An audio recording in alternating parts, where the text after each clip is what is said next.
Wasn't a situation of shall I, shan't I. You instantly respond to the command. Then I heard the shots. That was Police Constable Trevor Locke. My name is Kevin, and this is History Goon.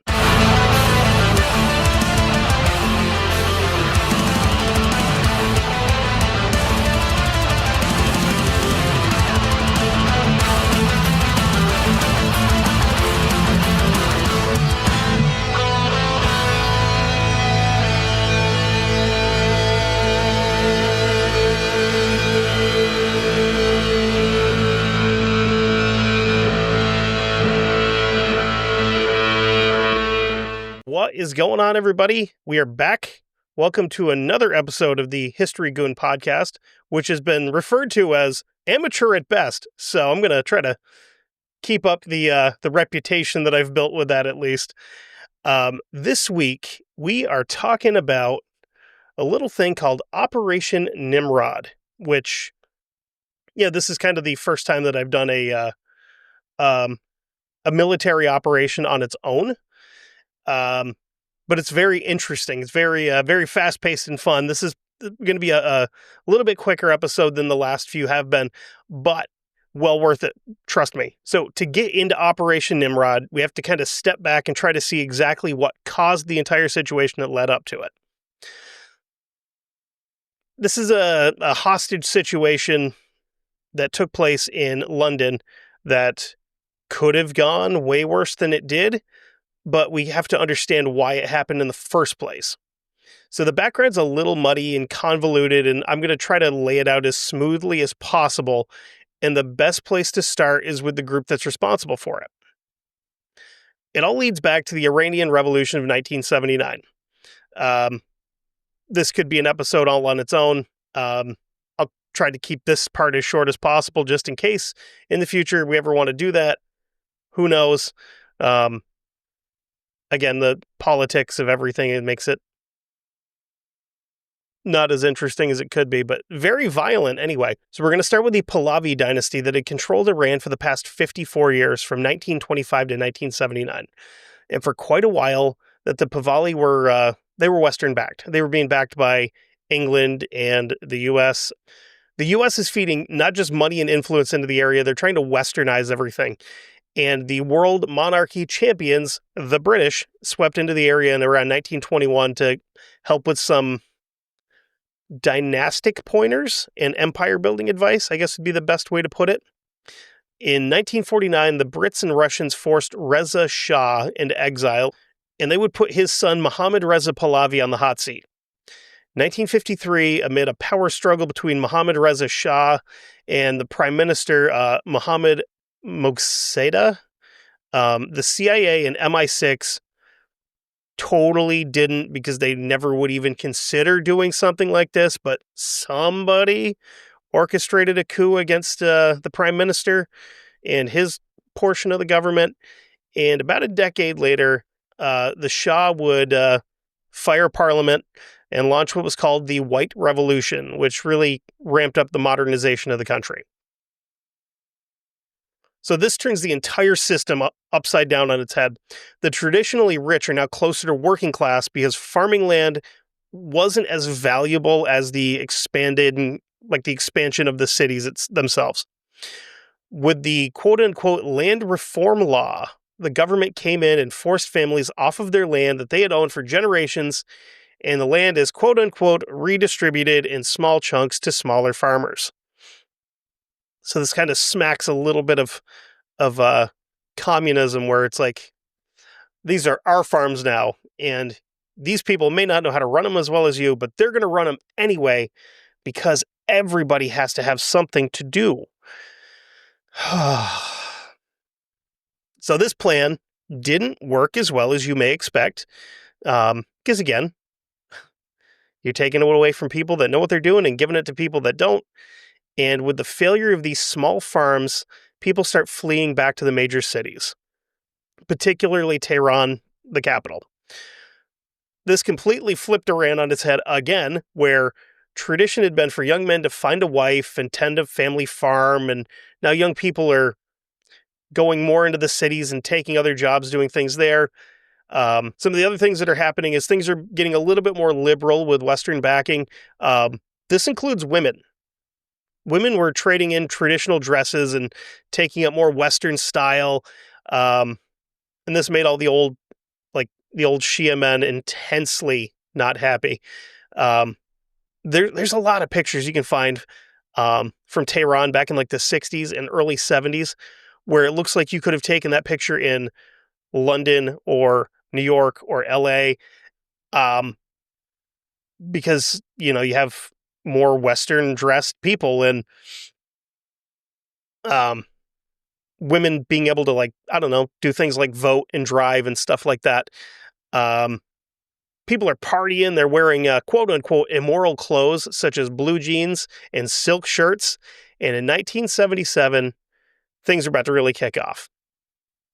The first half of the year is filled with journalists, lawyers, intellectuals, and activists posting open letters criticizing the monarchy, which, not something that's normally going to work well in a monarchy. Spoilers. October saw a 10-night poetry festival at the Goethe Institute in Tehran, which drew thousands of people to hear speeches being critical of the government. Probably the biggest kickstart would be on October 23rd, when Mustafa Khomeini died in Najaf, Iraq, of unknown reasoning. Suspicious, let's call it. Now, if that name sounds familiar, that's because his father was Ayatollah Ruhollah Khomeini, who had been in exile since 1963 for leading protests against the modernization of the country. He was very, very much in favor of keeping it more traditionally Muslim, where, it's a traditionally Muslim country where we're not going to do things like, let women get an education and vote and show their faces. Whatever. We'll we're going to do it our way.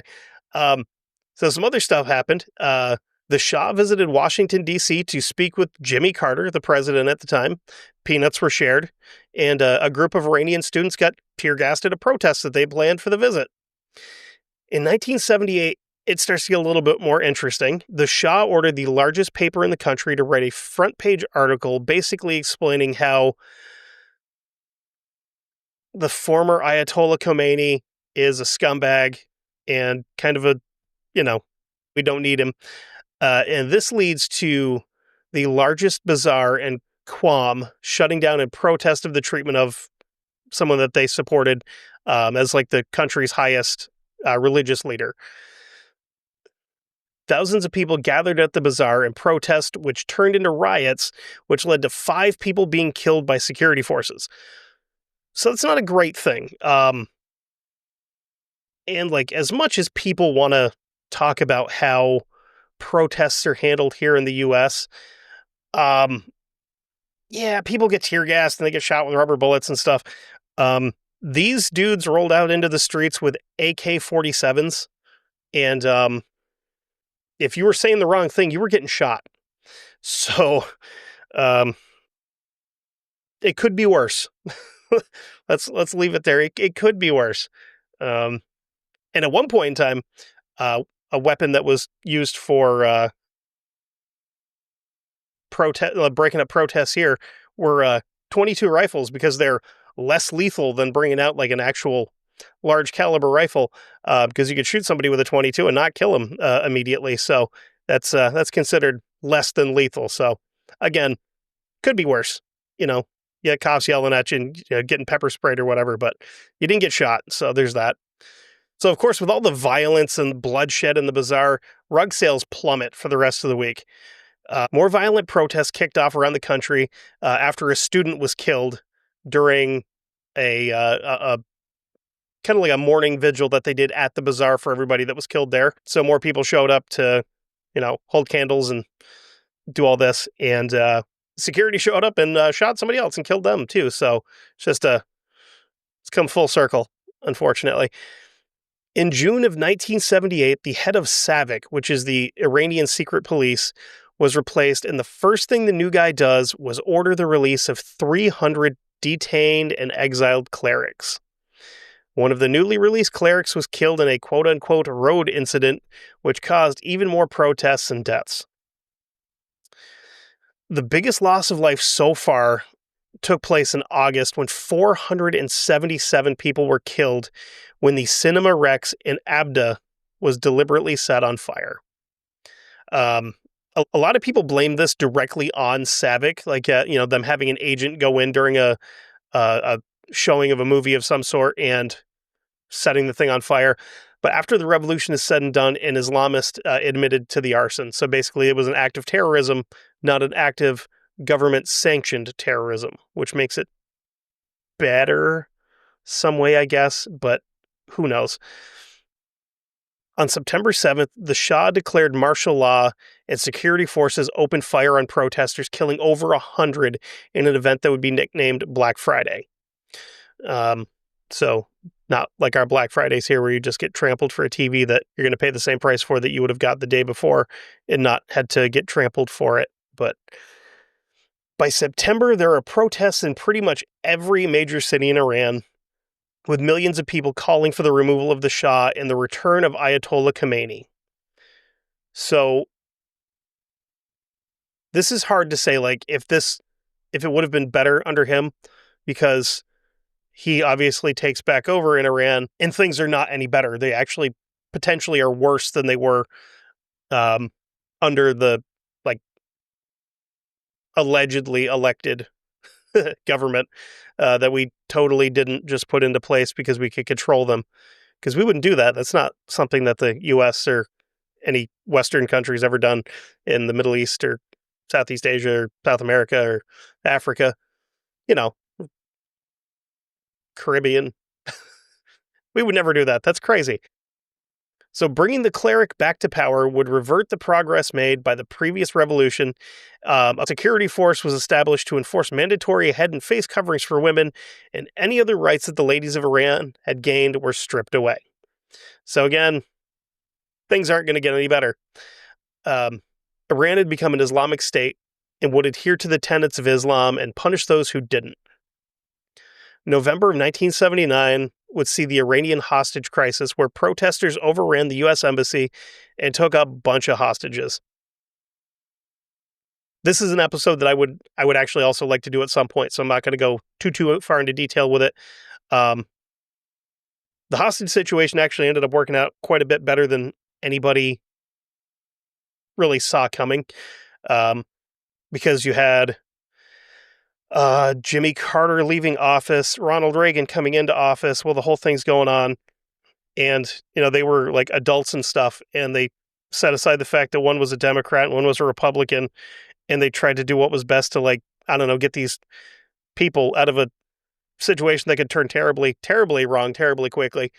But, we can't be having that now. I mean, no, there's no such thing as, reaching across the aisle to do anything to help anybody else out. It's, red versus blue, and all of us are just kind of stuck in the middle of it, getting absolutely ass blasted with everything that happens. But, what do I know?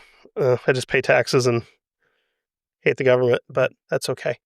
So now we're going to fast forward a whole bunch. We're going to go from November of 1979 up to April 30th of 1980. So we're going forward quite a bit in time here. 6 members of the Democratic Revolutionary Front for the Liberation of Arabistan. Here we go with these acronyms, and anytime you put Democratic Revolutionary in a title, or People's Republic of in a title, or People's Liberation, you're not the good guys. It's historically not the good guys is usually how that works. This group is the DRFLA. I'm never going to call them that again. It doesn't really matter. So this is the 80s, and every group like this has to have an acronym. So they left the apartment that they shared in Kensington, London, and they took off on foot. They'd spoken to the landlord, and they told him that a friend of theirs would be along later on, like throughout the week, to pack up all of their stuff and ship it back to Iraq where they would be heading. Because they were only there on vacation. They were there for like an extended vacation for a couple of months, doing their thing. But this guy's going to come and pack everything up and ship it back to him. So don't worry about it. We'll leave the money with him. He'll pay you the whatever final security deposit or whatever it is.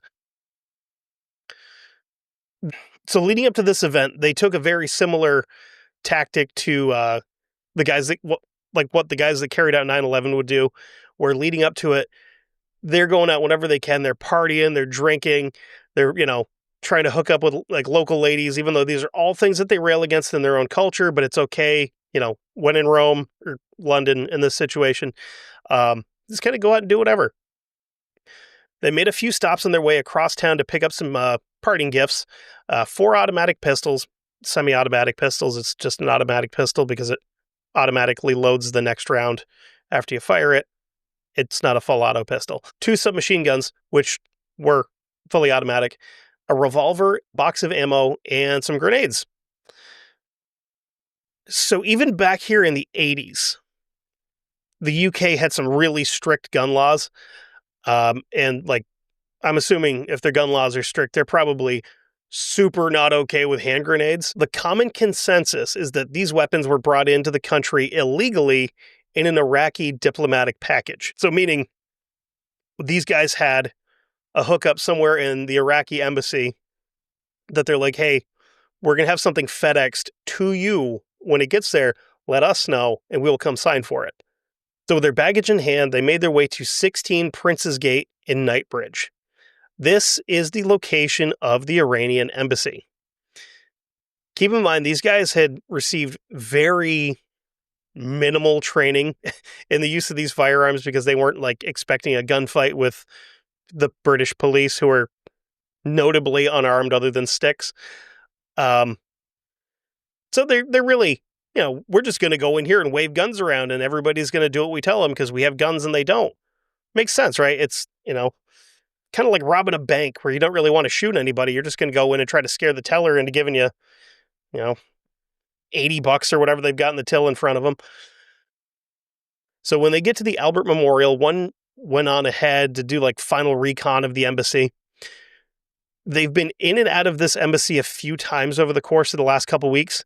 Not the same guy every time, but the same guy more than once. But they're going in and basically trying to scout the location out so they know exactly where everything is and where people are set up. And, like if there's a security officer, where's he? Where's his office? Where's, we just want to know how the place is laid out, basically. So he returns a little bit later and he tells them that he counted at least 25 people inside. The guys' names are really not important.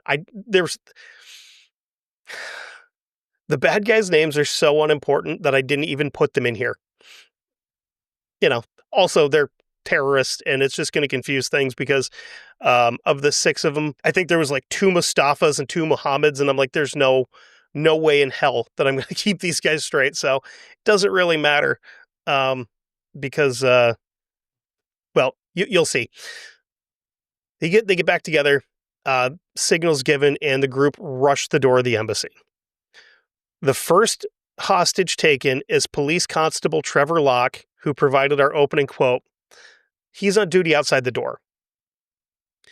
He's standing there doing his thing, and the next thing he knows, he's got a submachine gun jammed in his chest. They were Scorpion submachine guns. They're awful little like 32 automatic. They're absolutely like one of the worst submachine guns that's ever been created. Unlike some that we're going to run into here in a few minutes. But anyway, so he gets this thing just like jammed into his chest, and he's forced into the embassy. And as soon as he gets through the door, they knock him down to the floor. And this gave him a chance to hit the emergency call button on his radio.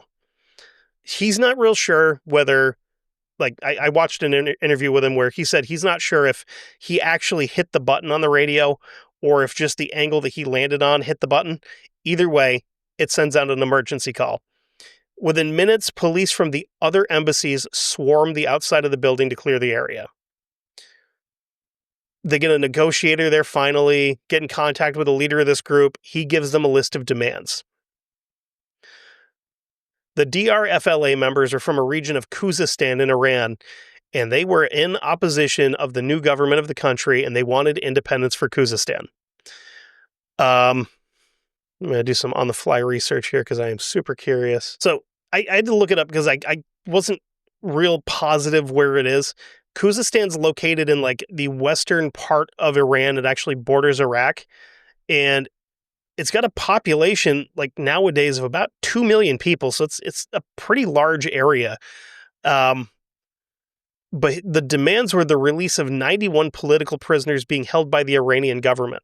So the Iranian government taking political prisoners is not anything new. Like with the hikers and backpackers and stuff that the spies, that's what they are, that they find on the Iraqi border all the time, that are usually just like college kids out doing whatever.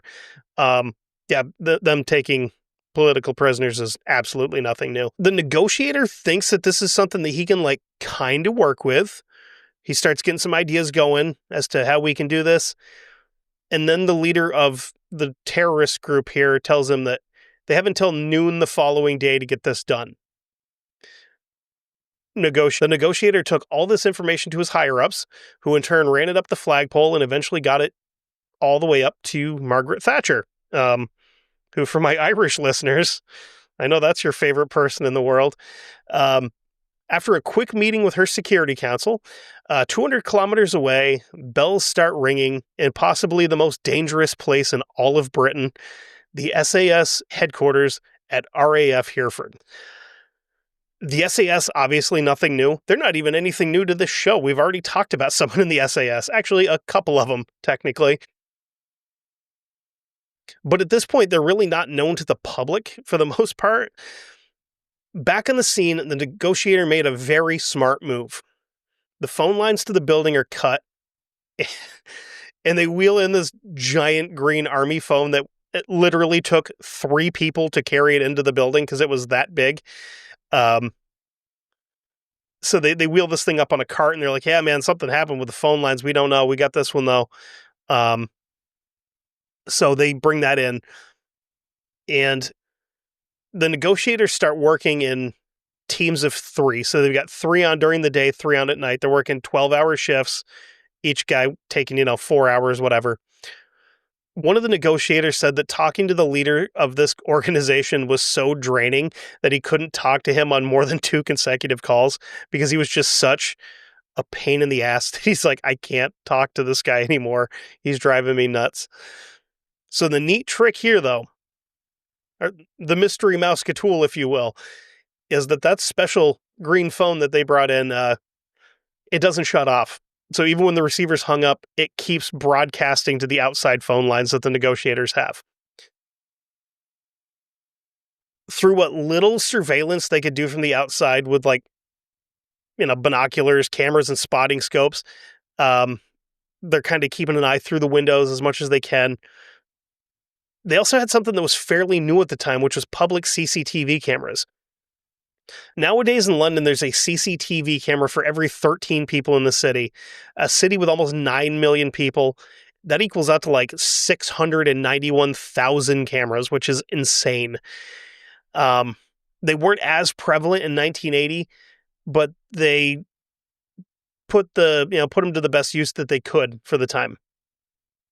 With all these techniques, they're able to determine that there are 6 gunmen and 25 hostages inside the building, which is pretty good because that's exact numbers. They would obviously need to get a little bit closer or even get somebody inside to monitor the situation.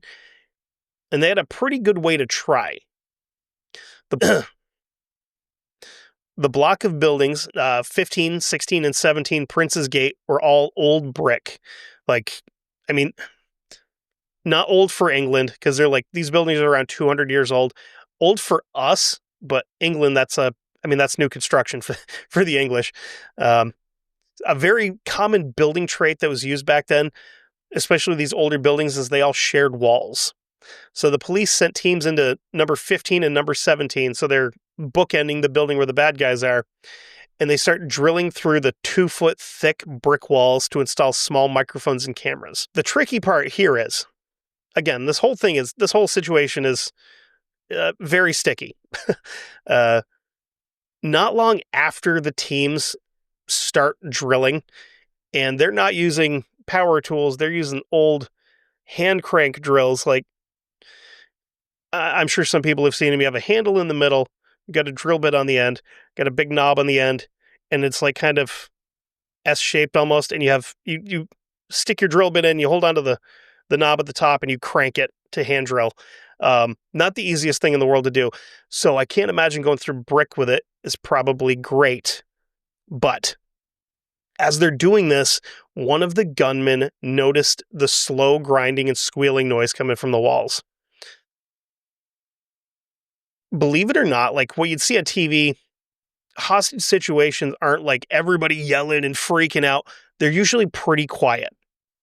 Not a lot of chit chat going on because, you don't want to get blasted in the face by some idiot that is just as nervous as you are. The leader of this organization asked a man named Sim Harris, who's a BBC employee that was trying to get a work visa to go to Iran. He's trying to go to Iran to report on the revolution and everything like that to, be able to tell the rest of the world what's going on. He's trying to get his work visa, and our terrorist friend here asks Mr. Harris if he hears the noise. He's like, I can't really put my finger on what it is. Maybe we should get the cop. They're, trained observers and stuff. He might know what it is. So we'll bring him down, have him listen. He comes down and he hears it clear as day, and he tells him it's rats or mice. And Sim Harris is like, oh yeah, absolutely. It's definitely, that definitely sounds like rats to me. So this is the funny part is after this whole thing, like after they tell him what's making the noise, they then have to explain to this guy what rats and mice are, because I don't know if they don't have rats and mice in Iran. I would imagine they do. Like everybody has them everywhere. This guy also may have been stupid, which is a possibility. So they get done explaining, what all these things are. The guy falls for it, hook, line, and sinker. Day one runs to a close, and the terrorists released one of the hostages, which is an Iranian woman. The following day, the deadline came and went, and no hostages were executed, which is a great thing, because that's maybe giving them a little bit of hope that, like, maybe they're bluffing about killing these hostages. Maybe we can just kind of work with them and try to get everybody out of there as safely as possible. The higher-ups in the government decide that they couldn't risk that any of the hostage takers would avoid killing anybody in the next day, so they make another call up to RAF Hereford. I can picture, like, the door of 10 Downing Street opening up and, the coach coming out and calling in the righty, we're going to bring in the closer, which I know is a mixed metaphor because the English don't play baseball. They proved that during the World Baseball Classic with their uniforms that fell apart. Anyway, May 1st, small groups of men start showing up, and they're walking the streets before they go into 14 Princess Gate to a room that had been reserved for them to have a meeting. The members of the 22nd SAS were squared away big time. They have all their weapons and kit with them. They're all ready to roll. They were so squared away that they broke it up into teams where they had a team that was on standby at all times in case anything went sideways. They're 2 doors down from the embassy, and they can respond within legitimately seconds, because if Team A is down for the night sleeping and resting, Team B is up, awake, in gear, ready to roll. So if one of these guys farts cross-eyed, they've got a group of special forces dudes ready to roll right then and there. If a single gunshot was heard from the building, they would have everyone ready and armed to fight in less than 2 minutes. So that means, yes, we have a team ready right now, but we can have everybody else up and running in 120 seconds, which 2 minutes in a gunfight, I would imagine, is probably a lifetime. But when you have literally the best that the entirety of England has to offer for special forces 2 doors down, the chances of survival are much, much better.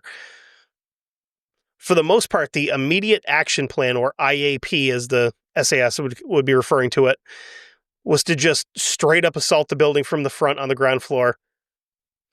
Quote, "You've got no idea what's inside. You might be going through the wall or a door, through a window or the roof.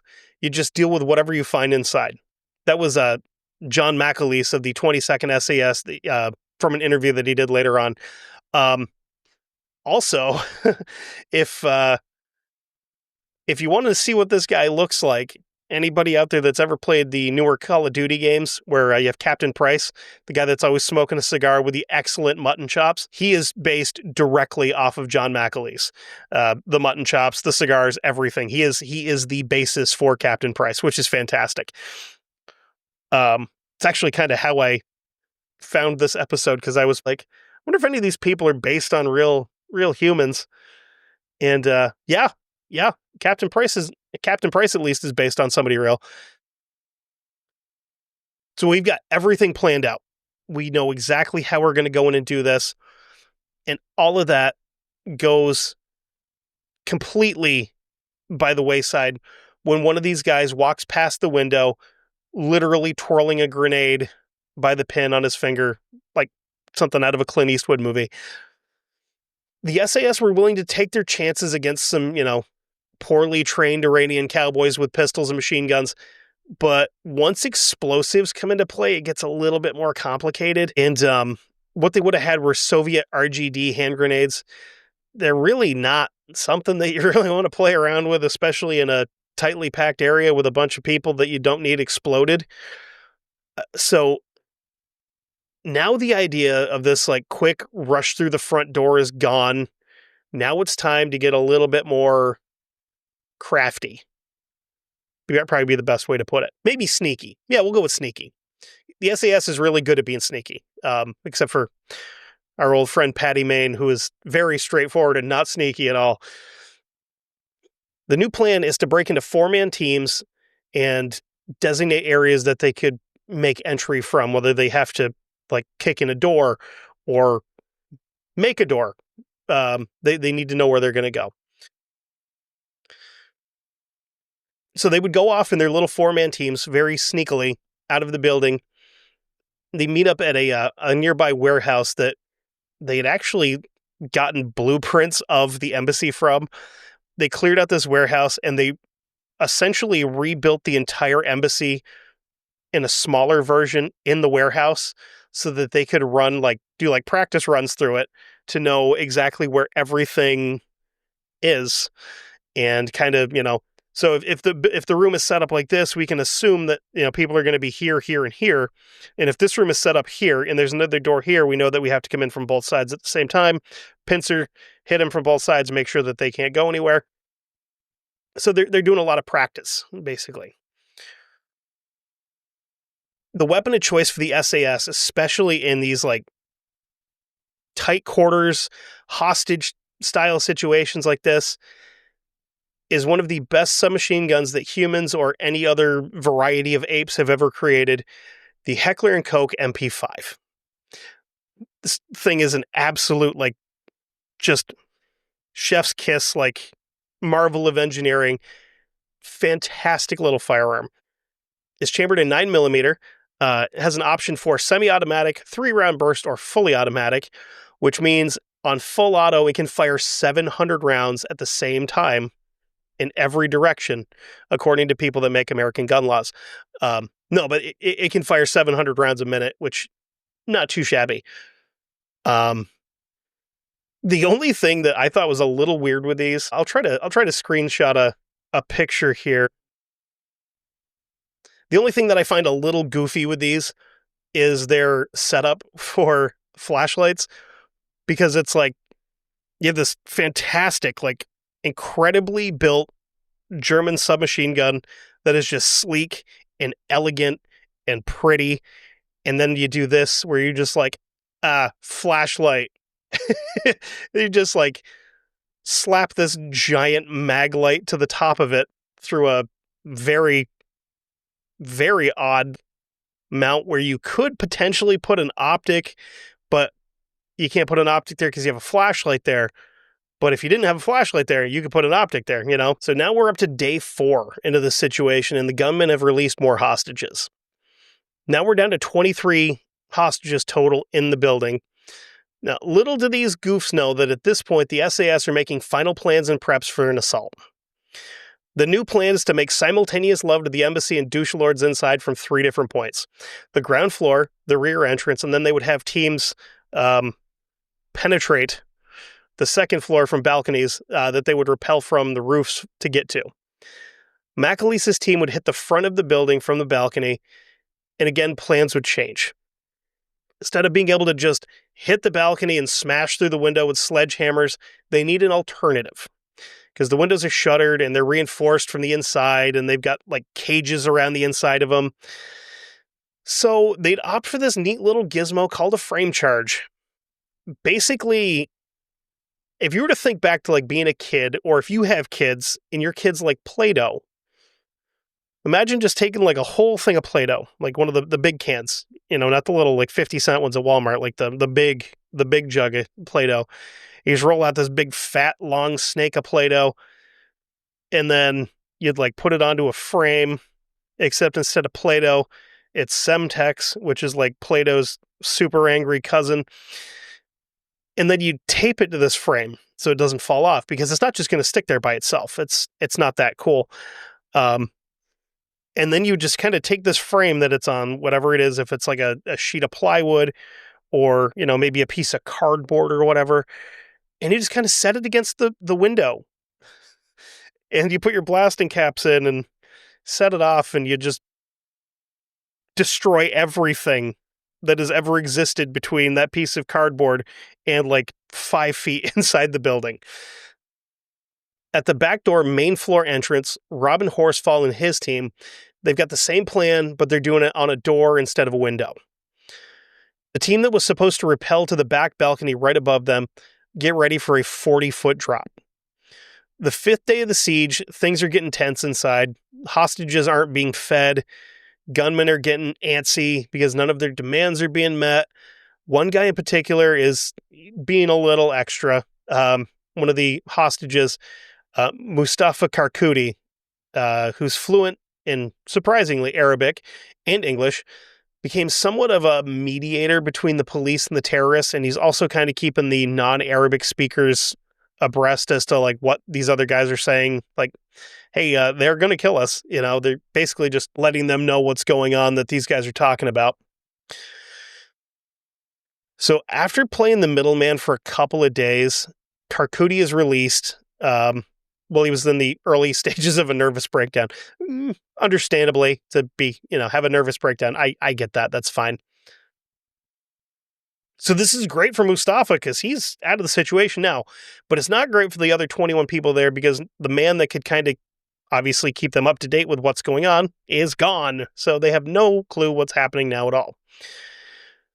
Day 6 is the worst day of the entire situation to date, up to this point. The hostages are barely speaking to each other or the gunmen, which is not a good sign.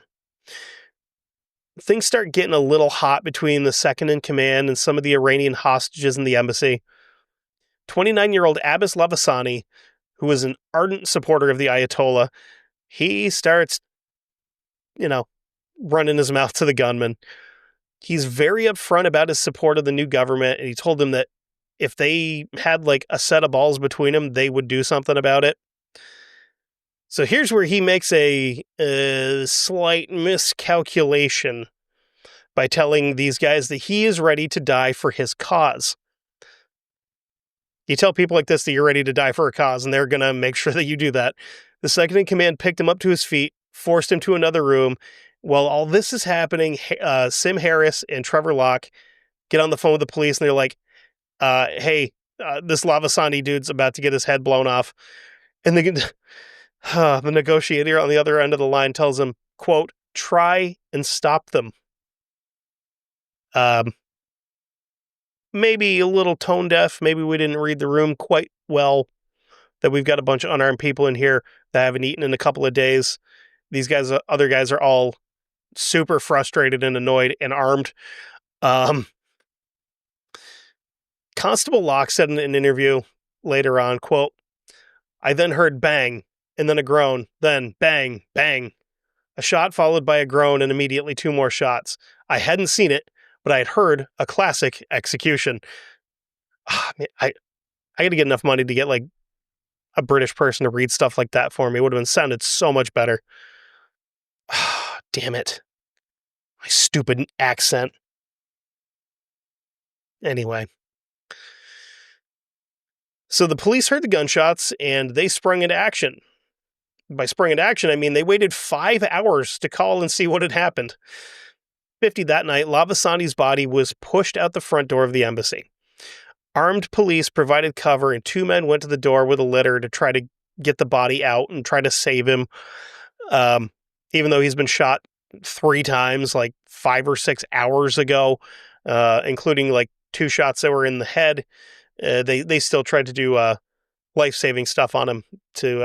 Nobody's surprised he didn't make it, unfortunately. So we're going to head down to number 14 here, number 14 Prince's Gate. The men of 22 SAS are gearing up. They're checking their MP5s. They're sliding Browning high-power 9mm into their thigh holsters. Also a great little handgun. Getting ready to send some of these guys off to meet their god. They receive a call at around 7 p.m. that the police commander on scene has handed over the reins to the military. Things are about to get spicy. As the black-clad, gas-masked SAS got into position, the police negotiator had one final task. He needs to keep the leader of this terrorist group on the line and busy. After he spoke to the leader at length about some very complicated, convoluted planning on, we're going to get you guys, we'll get you a bus to Heathrow, to the airport, and then we'll get you a plane. But before we do that, I've got to talk to Sim Harris. And he put Harris on the phone and he's like, hey, tell the guys that part of the plan is that, there's going to be a bus showing up. We're going to send a double-decker because it's London and we got to look cool. We're going to send this bus and we're going to get everybody on there. But they can't have one of their guys drive. You have to have Trevor Locke drive. So you have to have a cop drive a bus that he's not licensed to drive, which I'm pretty sure he could write himself a ticket for. Whatever, who cares at this point? So Locke is annoyed by this whole thing.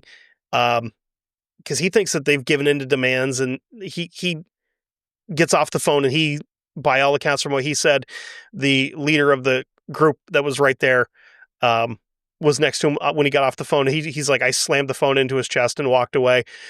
So, I mean, that could have resulted in him being shot immediately, which thankfully it didn't. So as this conversation is going on, there's TV cameras outside. They've been outside everywhere for the last 6 days trying to get like the first look at what's going on here. What they don't realize is they're about to get the first look that most of the public would get of one of the most elite military units on the planet. Scary men in black are now crawling all over the roof of the building like giant ants, and the negotiator can see them, and he's trying to keep the leader on the phone and busy. Then they hook up to ropes and start descending down the side of the building, and the leader of the terrorists hears what he calls suspicious movements and tells the negotiator that he's going to go check on it. The negotiator did his damnedest to keep that from happening, but it didn't work. At 7:23 p.m., McAleese and his team blast the window and make entry and start putting rounds on target. On the backside of the building, things are not going as planned. Robin Horsfall has made it down to the balcony with other members of his squad, but one of his men, he got his rappelling rope all tangled up in his chest rig, and he's now swinging uncontrollably around in front of a window. When the back balcony team made entry, they had to first chuck in a couple of stun grenades, and one of those had set it went off a little bit closer to the wall than they anticipated, and it caught the curtains on fire. So there's now fire shooting out of a broken window where this dude is hanging and he's trying to keep himself from catching on fire. I'm in danger. And the team from the roof has to cut him free, but they have to do it very, very carefully, because if they cut at the right time, he's looking at like a 10-foot drop flat on his back on the balcony, which is going to suck, but it's manageable.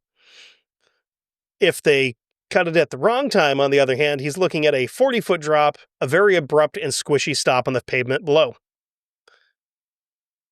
Thankfully, the cut was timed just right, and he landed with a pretty decent thud on the balcony. He got up, slightly on fire, and now with third-degree burns, he made entry with the rest of the team. Why? because he's in the SAS and they don't hire people that won't do stuff like that. Things aren't going great for the ground entry team either. Horsefall's having some issues with the explosives. They couldn't get them to stick, and without them, sticking to the door, they didn't really want to detonate it and possibly blow someone on their side to bits. So Horsford, second in command of his squad, says, whatever, and just smashes the door in with a sledgehammer. They make entry as quickly as possible because they want to keep the element of surprise going if they can. By this point, all the bad guys are hearing things going on upstairs, and that, having the ground team make entry would kind of catch them in a crossfire and possibly put this situation to rest pretty quickly. McAleese and his team hit one room on the first floor, which British buildings are different than ours, where like here, the ground floor and the first floor are the same thing. Over there, the first floor is like technically the second floor because the ground floor is the first floor, I guess. I don't really know. Anyway, so here they find Sim Harris, and he is as confused as any human being has ever been because he's been hit with a stun grenade, which is a flashbang. He's been hit with smoke grenades, and like the room is on fire, so he has no idea what's going on. They bring him out to the balcony where he's somewhat safe, and then McAleese, after getting him out there, gets back into the fight.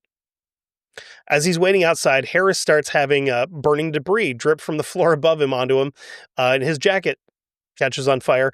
McAleese heard him yelling for help and guides him from one balcony to the next, then, gets back into like an unoccupied office that they cleared. So like, here you go, just hang out here, you're fine. All three SAS teams are now inside and hunting, which is a bad place for bad guys to be. With the situation becoming worse and worse, the men have to fall back onto a piece of their training that most guys, I would assume most guys like in this field would rather not use this, and that's called instinctive shooting. So basically, instead of taking time to like aim down the sights and make good pinpoint accurate shots, this is when you see the target and shoot. You just so basically they've got their weapon like up and ready, and as soon as they see anything that they can identify as a target, they just press it out and fire. So they're not making the most accurate shots that they can, but they're still the SAS. So this isn't like the movies where it's like spray and pray or the old doctrine of accuracy by volume. This is muscle memory and reaction time that these guys are going on. And again, if you train to do something that much, no matter how weird it seems to like outside people, it works. It's one of those things that, again, it's training. It's all training, and that's all these guys do. They're not always out on missions like shooting bad guys, and they spend more time training than I would imagine they do actually like actively on missions. So here's probably a good time to mention a couple things that I didn't mention before. The SAS guys, as part of their preparation, have memorized the faces of everyone inside, hostile or hostage. They know everybody's faces. They had they had pictures from like government IDs, from driver's license for the Brits, visa pictures for the foreigners, including our bad guys. The other thing is the phone. So that phone that they dragged in there earlier that never shuts off, the negotiator teams hear everything that's going on inside. They're hearing the gunshots, the explosions, the screams. They're hearing everything. McAleese's team burst into a room, and he immediately recognized Police Constable Trevor Locke and yells at him to like get out of the way because he's standing directly next to the ringleader of this entire circus. Quote, "I saw the door fly open and I heard, 'Trevor.' The voice spoke my name like they had known me my whole life. 'Trevor, get out the way.' It wasn't a situation of shall I, shan't I. You instantly respond to the command. Then I heard the shots. I looked at him and saw a trail of bullet wounds across his face and upper body. I was having a hard time breathing until I got to the window and leant out and took the biggest lungful of air in my life." So McAleese and his team, if you haven't guessed yet, they completely clear the room on the first floor while the other rappelling team that's on the second floor is pushing towards the room that the majority of the hostages are being held in. During the room entry, the gunmen freak out and open fire. Unfortunately, they do kill one of the hostages and they injure 2 more. The remaining 19 hostages are wrangled and 4 of the 6 gunmen are dead. Situation's still a little hot. The SAS know that there's still 2 bad guys in the building. So we're still looking for 2 bad guys. We have 19 people that are on foot to get out. Then we have 2 injured and 1 dead that we have to get out. And we're still looking for these other 2 guys. Oh, and the building's on fire. So they start extracting the hostages and they force them down this flight of stairs down to the main lobby. As people are passing by, John McAleese catches a glimpse of a face that doesn't belong with our hostages. One of the gunmen is trying to blend in with all the hostages, and he's now rushing down the stairs. As he passed McAleese, John recognized that this guy had a hand grenade on him in his hand with his finger in the pin ready to pull it. Not being able to safely shoot this guy without hitting one of their own or another hostage. So this guy's like traveling down the stairs and he gets past one of them after he gets smacked in the side of the head with the butt of a weapon, and he keeps going. He passes another SAS guy, and this is Sparta, like in the middle of the back, and kicks him down the stairs.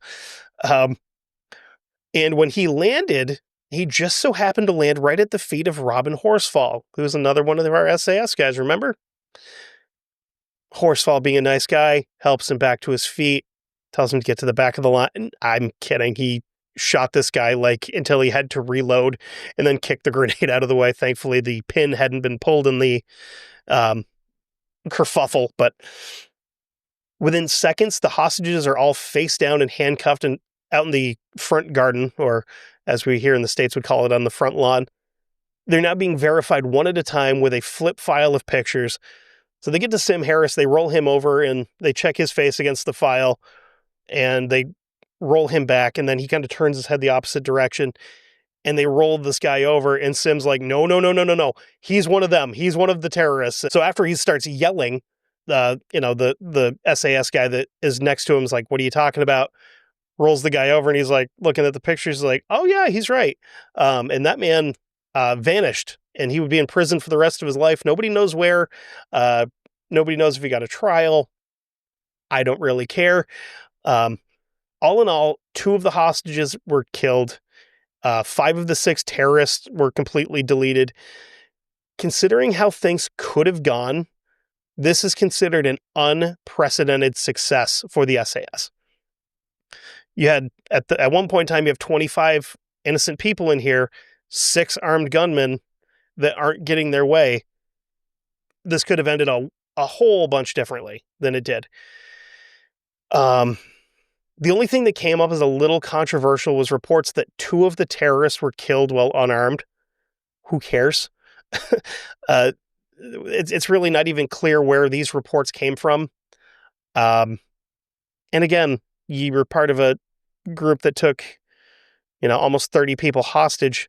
So if you got shot when you didn't have a gun in your hand, that sucks, I guess. But I guess, maybe don't do terrorist stuff.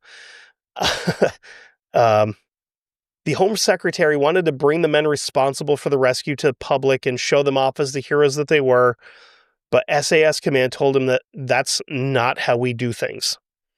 The SAS members get everybody off to where they need to be. Then they load it all back up into their vans. And then they drove out of London. They apparently never unmasked, never took their gas masks off until they got back to Hereford because they didn't want people to know who they were or what they looked like.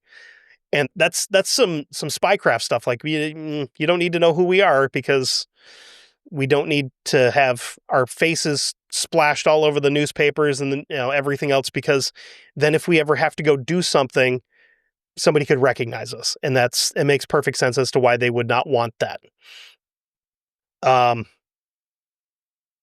Yeah. So, that's the way that Operation Nimrod made it pretty clear that when it comes to rescuing hostages and killing bad guys efficiently, the SAS are absolutely second to no one in Europe.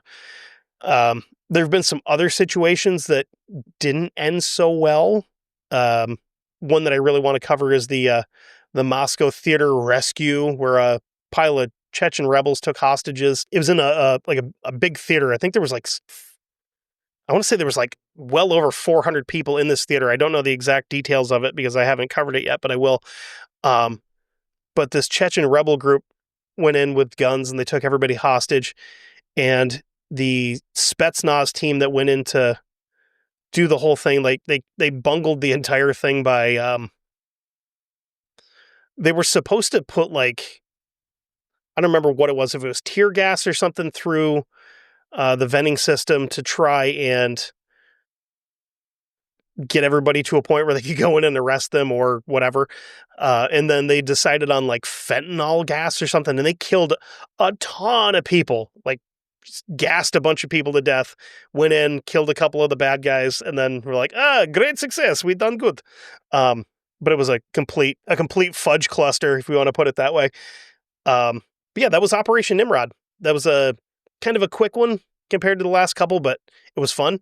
I really had a lot of fun with this one. I hope you guys enjoyed it as well. If you did, you can tell me over on the Facebook page. It's History Goon Podcast on Facebook. Come and join the gang. We're always looking for new people. You can rate, review, and subscribe wherever you can for this show. I'd greatly appreciate it. I'd also appreciate it if you went over to Patreon, patreon.com/1159media. And for $5 a month, you get early access to my show, you get early access to Guestnicity with Luther, get early access to Almost Fiction, and I believe Tethers still with Chase, get early access to 911 calls with the operator, you get early access and backdoor access to the Never Daily show. A lot of fun. And for $5, that's a lot of content for $5. And if you don't like one of us, you might like another one. Who knows? It's the only way to find out is to give us $5 or, I'm not a salesman. I'm trying though. I'm doing my best here. But until we meet again, we're all going to die someday. So go out and do some goon shit, just like the SAS. Thanks.